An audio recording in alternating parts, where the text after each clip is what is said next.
Olá, dentistas, ortodontistas, bem-vindo a mais uma aula. E a aula hoje é de cefalometria USP-Unicamp.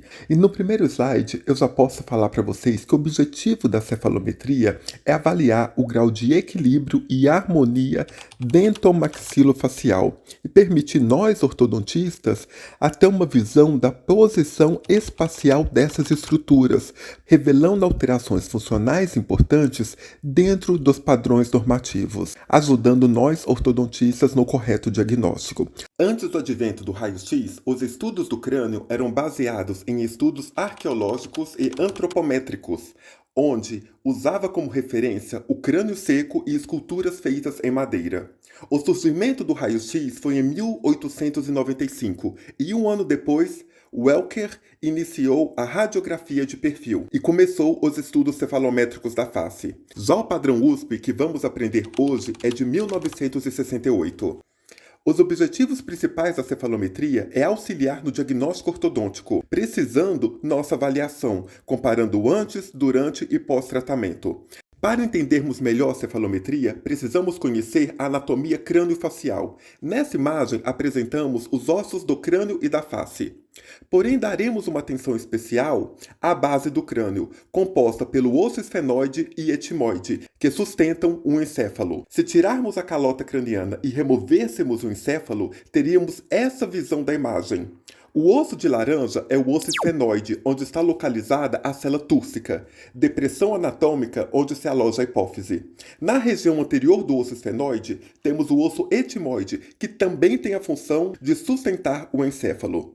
Nessa imagem lateral, em verde, conseguimos observar o osso etimoide. Analisando agora a face dividida ao meio de perfil, observamos a célula túrcica, que está centralizada na base do crânio. Na mesma imagem, podemos observar o osso frontal, órbita, maxila, mandíbula, seio maxilar, trazendo para os nossos alunos uma organização anatômica dessas estruturas. Vários estudos apontam que a célula túrcica possui uma excelente estabilidade durante os surtos de crescimento, sendo considerada uma região importante na ortodontia. Essa estabilidade dá a possibilidade comparativa com as demais regiões da face. A célula túrcica está localizada no osso esfenoide, na porção central da base do crânio. Sua imagem lembra a sela de montaria de cavalo. Nessa imagem, você consegue observar as estruturas anatômicas, o encéfalo apoiado sobre a base do crânio, o osso etimoide anterior e o osso esfenoide, parte posterior da base do crânio, aonde está localizada a célula túrcica. Entre as regiões anatômicas importantes na cefalometria, destacamos o meato acústico externo, canal auditivo responsável por conduzir os sons captados pela orelha para o tímpano. É um canal cujo 1/3 é composto de cartilagem e 2/3 estão dentro do osso temporal. A fissura pitérigo-maxilar é um espaço anatômico ósseo com bordas radiopacas. Tem um formato de gota invertida, onde localiza o nervo e a artéria maxilar. A fissura pitérigo-maxilar tem cerca de 30 milímetros, 3 centímetros, e pode ser chamada também de região pitérigo-palatina. Uma vez que nós temos a radiografia de perfil do nosso paciente, começamos a desenhar as estruturas anatômicas que serão usadas na análise cefalométrica. E começamos com a célula túrcica, área de maior estabilidade do crânio, que após a primeira infância, mais ou menos 2 anos de idade, sofre poucas alterações durante o crescimento. Observe o seu desenho feito facilmente sobre a cefalometria. Após o desenho da célula túrcica, podemos desenhar a região anterior e posterior da base do crânio. Lembre-se, o nosso cérebro não fica solto dentro do crânio. Ele é sustentado pelos ossos da base do crânio. Desenhamos a seguir a região glabelar, a união do osso frontal com os ossos do nariz. A sutura que une esses ossos chama-se sutura frontonasal. Em seguida, vamos desenhar o meato acústico externo, área radiopaca de difícil visualização. O meato acústico externo, quando não encontrado no raio-x, pode ser substituído pelas olivas metálicas do cefalostato, parte do aparelho que nós usamos para tirar a radiografia. A órbita tem uma imagem semelhante a um anzol. Devemos desenhar um contorno distal da órbita. Desenhamos a fissura pitérigo-maxilar, forma de gota invertida, localizada posterior ao seio maxilar. A sínfise mentoniana é uma estrutura anatômica localizada na região da mandíbula, mais especificamente na região do queixo. A sínfise mandibular une as metades direita e esquerda da mandíbula, formando um osso único e simétrico. A protuberância mentual é uma proeminência óssea na linha média do corpo mandibular. Devemos desenhar o contorno externo da borda da sínfise mentoniana. Desenhamos o contorno completo da mandíbula e o contorno completo do palato, desde a espinha nasal posterior à espinha nasal anterior. Desenharemos agora os incisivos superiores e inferiores e os primeiros molares superiores e inferiores. Finalizamos nosso desenho anatômico com o traçado do tecido mole do paciente, do osso frontal até a parte mais inferior da radiografia. Acompanhe o traçado realizado neste paciente. Começaremos nosso desenho pela cela túrcica. Agora desenharemos a porção anterior da base do crânio, o osso etmoide. E agora a região posterior da base do crânio, osso esfenoide. Agora desenharemos o osso frontal e os ossos do nariz. Agora você observa o desenho do meato acústico externo e o contorno da órbita. Veja agora a fissura pterygomaxilar. Vamos desenhar a maxila da espinha nasal posterior à espinha nasal anterior, contornando o palato e o teto do seio maxilar. Desenharemos o contorno da mandíbula e a parte externa da sínfise mentoniana. Para finalizar, desenharemos o tecido mole do paciente. Os pontos anatômicos são demarcações sobre as estruturas anatômicas, onde realizamos traços para as medições cefalométricas. O ponto cela está localizado no centro da cela túrcica. Já o ponto naso está no encontro da sutura frontonasal. A ligação desses pontos correspondem à base do crânio. O ponto orbitário é situado na parte mais inferior da margem infraorbitária. O ponto póreo é o ponto mais superior na borda externa do meato acústico externo. O ponto pterygomaxilar está situado no centro da fissura pterygomaxilar. O ponto NP, espinha nasal posterior, é o ponto mais posterior da maxila. Já o ponto ENA, espinha nasal anterior, é o ponto mais anterior da maxila.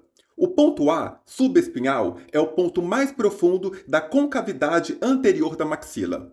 O ponto B, supramentoniano, é o ponto mais profundo da concavidade anterior da mandíbula.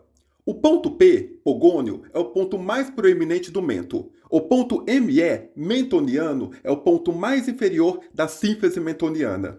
O ponto gnátio é formado pela bissetriz do ângulo formado pela tangente do plano mandibular com a linha NP. O valor desse ângulo é dividido por 2 e projetado sobre o mento. Da mesma maneira, projetamos o ponto gônio, obtido pela bissetriz da borda posterior do ramo da mandíbula e o plano mandibular, dividindo o resultado do ângulo por 2 e projetando o ponto sobre o ângulo da mandíbula.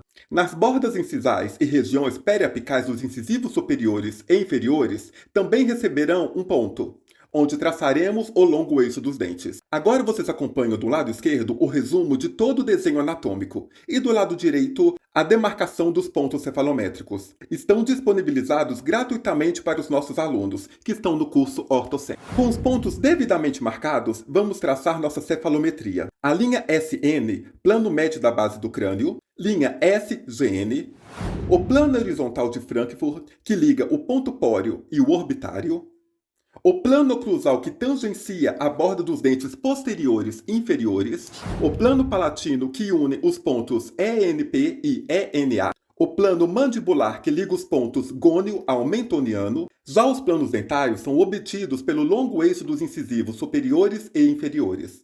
Cefalometria USP. A cefalometria usa a base do crânio como referência por ser uma região de grande estabilidade, com poucas alterações após a segunda infância, que se encerra aos 6 anos de idade, época no qual realizamos grande parte dos tratamentos ortopédicos ortodônticos. Observe nesse antes e depois a sobreposição do traçado cefalométrico, a estabilidade e poucas alterações na região da base do crânio. Entretanto, temos um significativo aumento da região maxilar e mandibular após os 6 anos de idade. O plano de Frankfurt também apresenta boa estabilidade, sendo usado como referência para o diagnóstico do crescimento inferior da face, tanto no sentido sagital como no sentido vertical.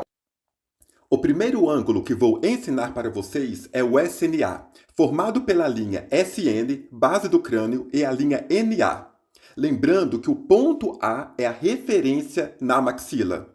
A média desse ângulo é 82 graus, com variação de mais ou menos 2 graus. Quando esse ângulo está aumentado, o ponto A está deslocado para frente. Isso significa uma maxila protuída em relação à base do crânio. Se fecharmos o ângulo, você observará o deslocamento do ponto A para trás, o que seria uma maxila retruída. O mesmo ocorre com o SNB. O ponto B é a referência da mandíbula. A média do ângulo é 80 graus, com variação de mais ou menos 2 graus. Quando esse ângulo está aumentado, a mandíbula está protuída. E se fecharmos o ângulo deslocando o ponto B para posterior, teremos uma mandíbula retruída. Vamos a um exemplo. Um paciente classe 2 esquelética com a mandíbula retruída, o ângulo SNB estará mais fechado. Em um paciente classe 3 esquelética com a mandíbula protuída, o ângulo SNB estará mais aberto. O SNA e o SNB são referências esqueléticas da maxila e mandíbula em relação à base do crânio. Atenção! Um paciente com maxila protuída sempre estará com uma relação de classe 2? A resposta é não. Observe esse perfil. O paciente tem a maxila protuída, porém a mandíbula está protuída também, levando a uma biprotusão em classe 1. Para verificar o padrão do paciente 1, 2 ou 3, é necessário a avaliação de outro ângulo, o ângulo ANB. O ângulo ANB é formado entre as linhas NA e NB e mostrará a relação entre maxila e mandíbula entre si. Em um paciente classe 1, teremos esse ângulo na média de 2 graus, com variação de mais ou menos 2. Quando esse ângulo está aumentado, o paciente tem a tendência à classe 2 esquelética. E se a linha NB passar na frente da linha NA, o ângulo se tornará negativo, tendência à classe 3 esquelética. O ângulo ANB não mostra se o problema está na maxila, mandíbula ou em ambas as arcadas. Para verificar onde o problema está localizado, é preciso avaliar o SNA e o SNB. Outra importante referência sobre o padrão sagital do paciente é a medida de Witts, onde duas linhas perpendiculares são traçadas sobre o plano oclusal. A linha AO do ponto A ao plano oclusal e a linha BO do ponto B ao plano oclusal. A distância entre essas linhas é de menos 1 a 4 milímetros para o padrão 1. Valores maiores do que 4 milímetros, tendência à classe 2. Observe nessa foto a discrepância de 7 milímetros em um paciente padrão 2. Valores negativos onde a linha BO passa na frente da linha AO, o paciente terá uma tendência à classe 3, como no exemplo dessa imagem, onde o valor é negativo menos 7 milímetros. A avaliação de Witts é considerada mais segura do que o ANB por analisar a posição espacial da mandíbula em relação à maxila sem a referência do ponto N, que pode variar sua posição modificando o resultado final. Nessa imagem, você observa que a rotação mandibular pode alterar o ANB, enquanto a medida de Witts permanece inalterada. Quanto mais próximo for as linhas AO e BO, como você vê na imagem, mais próximo o paciente está da classe 1 esquelética. Analisaremos agora as principais medidas verticais para identificar se o paciente apresenta uma tendência a crescimento vertical, face longa, ou horizontal, face curta. O ângulo FMA é formado pelos planos de Frankfurt e o plano mandibular. Seu valor médio é de 25 graus. Acima de 30 graus, teremos uma tendência a um padrão de crescimento vertical, dólico-facial. Valor menor do que 20 graus, tendência a crescimento horizontal, braquifacial. O ângulo SN.GN também auxilia no diagnóstico vertical da face. O ângulo é formado pela linha SN, base do crânio, e a linha SGN. Seu valor médio é de 67 graus. O aumento do ângulo indica uma tendência dólico-facial, com rotação horária da mandíbula. Já o valor diminuído, uma tendência a braquifacial, com giro anti-horário da mandíbula. Outro ângulo muito conhecido é o SN.PM, formado pela base do crânio e o plano mandibular. Sua medida padrão é de 32 graus. Valores aumentados, tendência adólico-facial. Valores diminuídos, tendência abraquifacial. O comprimento total da face mede a distância do ponto N, násio, até o ponto ME, mentoniano, e tem um valor médio de 113 milímetros. Porém, essa medida apresenta muitas variações, não sendo muito confiável quando nós analisamos a tendência de crescimento do paciente. Um dos planos mais importantes para identificar planos divergentes é o ângulo PP-PM, formado pelo plano mandibular e o plano palatal. O valor de referência é de 28 graus, com variação de mais ou menos 3 graus. A divergência dos planos sugere uma tendência à mordida aberta esquelética. Já o paralelismo dos planos vão sugerir uma tendência à mordida profunda. Essas são as principais medidas verticais a serem analisadas na cefalometria. Outras medidas esqueléticas na cefalometria USP são as medidas lineares da maxila e mandíbula. A medida do comprimento da maxila vai da projeção do ENA e do ponto FPM sobre o plano de Frankfurt. O valor médio é de 52 milímetros. O comprimento do corpo da mandíbula vai do ponto gônio ao mentoniano e tem a média de 67 milímetros. E o comprimento mandibular total tem o valor médio de 102 milímetros. Lembrando que essas medidas podem apresentar muitas variações, segundo a idade, raça, sexo e biotipo do paciente. O mais importante é avaliar a discrepância entre a maxila e a mandíbula. Falaremos agora sobre os planos dentários. O ângulo 1.NA é formado pela interseção da linha do longo eixo do incisivo central e a linha NA. Indica a inclinação axial do incisivo superior. O valor médio é de 22 graus. Valores aumentados indicam inclinação vestibular. Já os valores diminuídos do ângulo indicam inclinação palatina.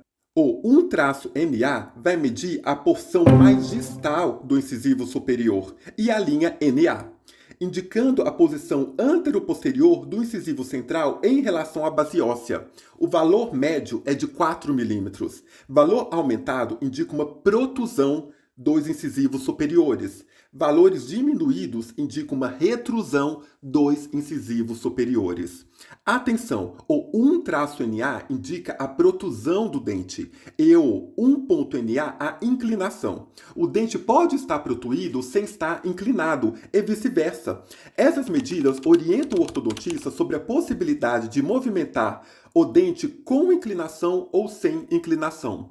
Por exemplo, se o paciente vai fazer um tratamento com 2 extrações e você vai retrair os incisivos superiores, você precisa analisar o ângulo do incisivo e a protusão do dente, para entender se você vai retrair com inclinação ou sem inclinação. Se os incisivos superiores estiverem bem posicionados em relação à inclinação, 1.NA, você deve retrair sem inclinar o dente, mantendo a boa posição do dente ao final do tratamento. O ângulo 1.NB indica a inclinação do incisivo superior. É formado pela linha NB e o longo eixo do incisivo inferior. O valor médio é de 25 graus. Valores aumentados indicam vestibularização dos incisivos. Valores diminuídos indicam uma lingualização dos dentes. O 1-NB indicará a posição antero-posterior do incisivo inferior em relação à sua base óssea. O valor médio é de 4 milímetros. Valores aumentados indicam uma protusão dos incisivos inferiores. Já os valores diminuídos indicam uma retrusão dos incisivos inferiores. Vamos agora ensinar sobre o triângulo de Tweed, discrepância cefalométrica na qual indicaria a movimentação necessária e correta dos incisivos inferiores. Para o cálculo, é importante a observação do ângulo FMA, FMIA e ímpar. O ângulo FMIA indica a inclinação dos incisivos inferiores em relação ao plano horizontal de Frankfurt. Seu valor médio é de 68 graus. Caso o ângulo esteja mais fechado, indica uma vestibularização dos incisivos inferiores. Já o ângulo mais aberto indica uma linguversão dos incisivos inferiores. O ímpar também mede a inclinação dos incisivos inferiores, porém com plano mandibular. O valor médio é de 90 graus. Quando está aumentado, indica uma inclinação vestibular dos incisivos inferiores. Quando esse valor está diminuído, indica uma lingualização dos incisivos inferiores. Para fazer o cálculo de TWID, é necessário avaliar o FMA do paciente para identificar o valor de referência do FMIA. É muito simples. Se o FMA do paciente for entre 20 e 30 graus, indica o FMIA ideal de 68 graus. Se o FMA for igual ou maior a 30 graus, a meta do FMIA será de 65 graus. A discrepância é o resultado do FMIA do paciente menos o FMIA ideal. Seu valor vai representar quantos milímetros os incisivos inferiores estão vestibularizados ou lingualizados em relação à base óssea. Após achar esse ângulo, podemos multiplicar por 0,8 para transformar o resultado em milímetros. Esse valor vai representar a quantidade em milímetros que os incisivos inferiores estão vestibularizados ou lingualizados. Observe o exemplo a seguir. O FMA do paciente é de 30 graus achados na cefalometria. O FMIA do paciente é 50 graus, também achados na cefalometria. Porém, segundo a tabela, o FMIA ideal para o paciente seria de 65 graus. Então, vamos subtrair o FMIA do paciente, 50 graus, e o FMIA referência, que é 65 graus. A discrepância cefalométrica seria de menos 15 graus.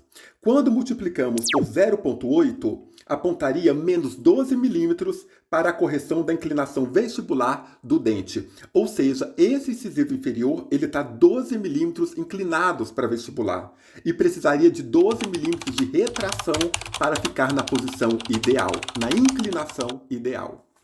Tô voltando, voltei! Voltei para recapitular o fim dessa aula com vocês.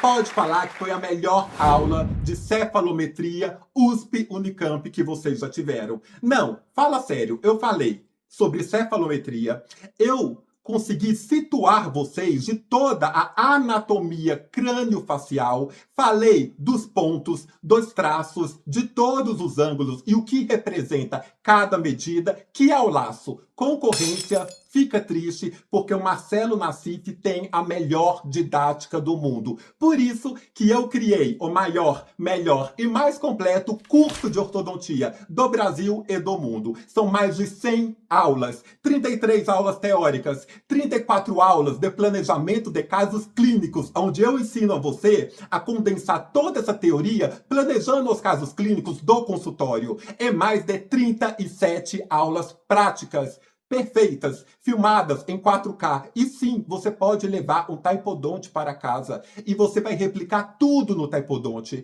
A e B, PLA, colagem, alinhamento e nivelamento, distalização, contenção, tudo que envolve a ortodontia está no curso Orto 100. Você vai se tornar um mestre em ortodontia. Aguardo a sua inscrição. Aproveita agora. Vamos recapitular falando do triângulo de TWID. Bom, para fazer o cálculo de TWID, você precisa analisar 3 ângulos: FMA, FMIA e o ângulo ímpar. Se o paciente tem, vamos ao exemplo, um FMA de 30 graus, você precisa ter um FMIA correspondente a 65 graus. Nesse caso, o paciente apresentou uma medida de 50 graus. Então, o que nós vamos fazer? Pegar o FMIA do paciente, aquele da cefalometria, e subtrair pelo FMIA ideal, o que está na tabela para um paciente que tem o FMA de 30 graus. Ou seja, 50 menos 65 graus. O resultado é menos 15 graus. Resultado negativo significa que esses incisivos inferiores estão vestibularizados. Calma. Para eu ter a medição em milímetros, é só você pegar o seu resultado, menos 15, e multiplicar por 0,8. Deu menos 12 milímetros negativos. Ou seja, eu transformei a medida de grau para uma medição em milímetros. Isso quer dizer que para esses incisivos inferiores estarem na posição perfeita, eles precisam retroinclinar 12 milímetros ou 15 graus. Tanto que, se você fizer essa correção, o ímpar do paciente que estava em 100 graus, ele vai para quanto? 85 graus. Por quê? Porque você lingualizou esses incisivos inferiores 15 graus ou 12 milímetros. Agora, presta atenção. Marcelo, esse triângulo de Tweed é importantíssimo? É fundamental? Honestamente, gente, não, eu não faço esse cálculo, a não ser que eu vou fazer uma descompensação no paciente. O que é uma descompensação? É um paciente ortognático e eu quero colocar esse dente perfeito porque ele vai fazer a cirurgia ortognática. Agora, pare e pensa, se você tem o 1.NB, que vai mostrar se esse dente está inclinado ou não, FMIA, que é o plano de Frankfurt, mais o ângulo do incisivo inferior. Se você tem o ímpar, que é o plano mandibular, mais o ângulo desse incisivo, se você tem todas essas medidas, você já sabe se você tem um dente vestibularizado, bem posicionado ou retroinclinado. Agora, eu criei a parte mais importante, que é o triângulo de Marcelo Nassif. Por quê? Porque ele não existe. Eu criei o triângulo Nassif. E escuta, essa é a parte mais importante do que o triângulo de Tweed. Marcelo, então por que você ensinou o triângulo de Tweed? Amor, isso está nos artigos, nos livros. Se cair no concurso, você precisa saber. Você vai acertar esse cálculo, porque eu ensinei para você perfeitamente. Mas, dentro da clínica, o mais importante é o triângulo do Marcelo Nassif, que é o quê? Primeiro ponto, a maloclusão.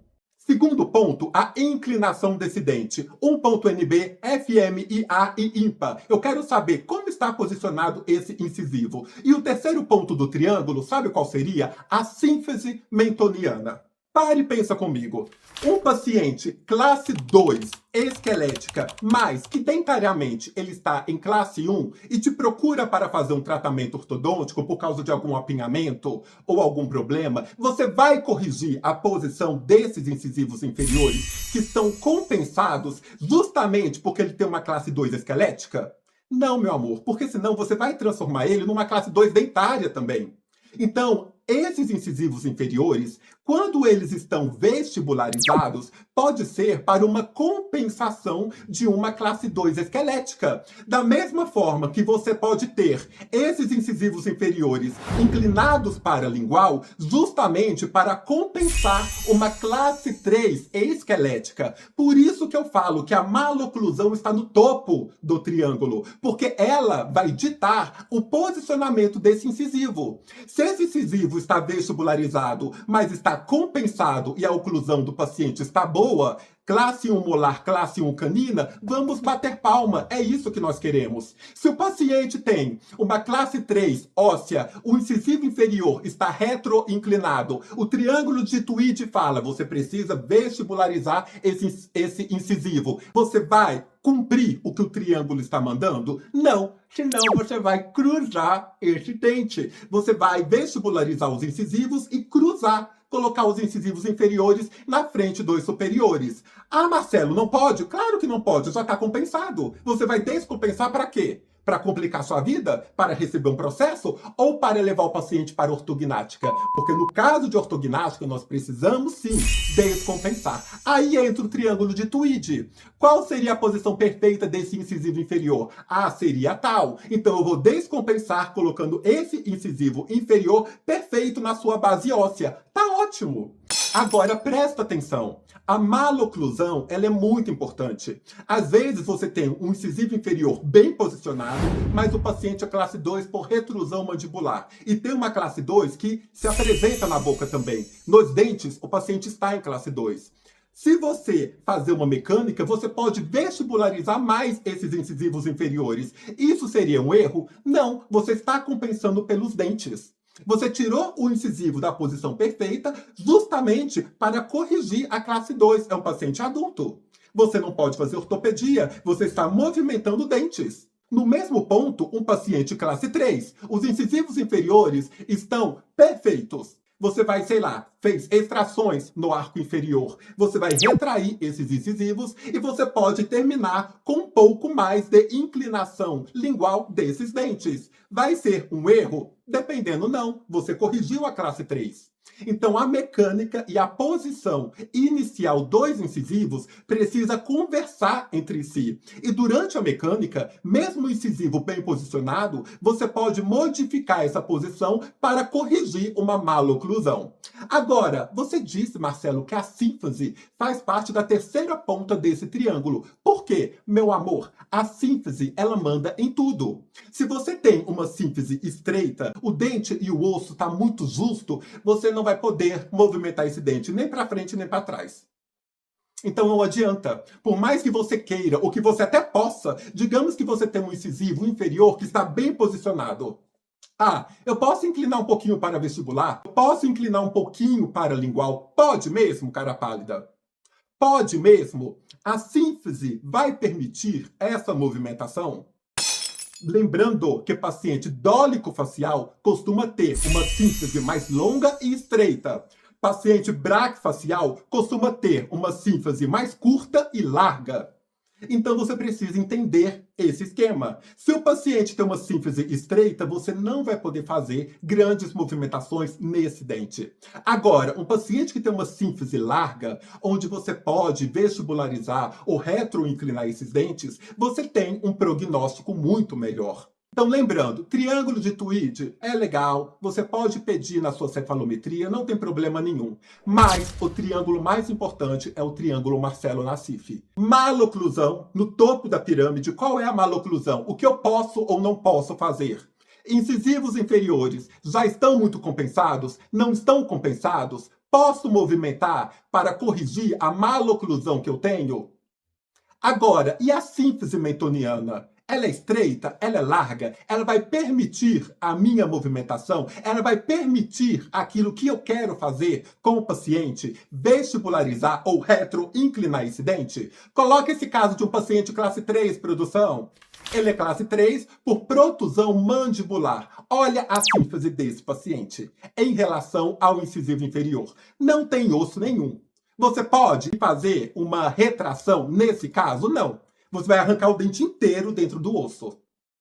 Então, lembre-se, triângulo Nassif, maloclusão, posição inicial dos incisivos inferiores e sínfise mentoniana. Esse triângulo é mais importante do que o triângulo de Tweed. Eu acho que é isso, consegui fechar essa aula com chave de ouro. Não se esqueça que o curso Orto100 é o maior, melhor e mais completo curso de ortodontia do Brasil. E lembre-se, ele vai te transformar em um mestre em ortodontia. Para que pagar 200 mil reais em uma especialização? Para que pagar 30, 40 mil reais num aperfeiçoamento? Não ensina nada, é uma porcaria. O meu curso te transforma em um mestre. Vocês estão vendo, é didática perfeita, prática perfeita, planejamento de casos clínicos perfeitos, 104 aulas por um preço que é uma mensalidade ou menos de uma especialização. Então acorda, dentista, para de dar dinheiro para quem não merece, dá dinheiro para você, invista em você de verdade e você vai se tornar um especialista e um mestre dentro do meu curso. Aguardo vocês, fica com Deus!